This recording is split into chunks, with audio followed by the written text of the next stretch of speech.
Сәлеметсіңдер ме, оқушылар? Бүгінгі сабақтың тақырыбы ақшаны үнемдеп ұстайсың ба?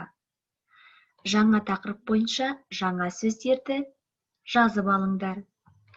Күнделікті қалта шығыны, үнемдеу, төлем, түбіртек, қолғабыс, тұрақты табыс, қыл, қаржыландыр. Бірінші тапсырма, айтылым тапсырмасы. Төмендегі мақал-мәтелдердің мәнін түсіндір. Бірінші, шашу оңай, жинау қиын. Екінші, еңбекпен тапқан нан тәтті. Үшінші, отты ағаш шапқанға жаққыз. Төртінші, базары жақын байымас.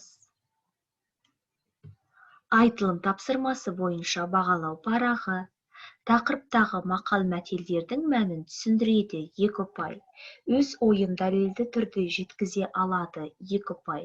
Сөйлеу сауаттылығын сақтайды 1 ұпай.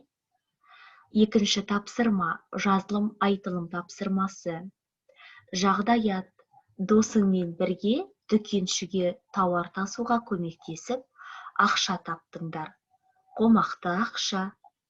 Ол ақшаны қайда жұмсар едің? Нақты бөліп, кесте құра. Өз шешіміңді айт. Жазылым айтылым тапсырмасы бойынша бағалау парағы. Берілген жағдаят бойынша кесте құрады 2 ұпай.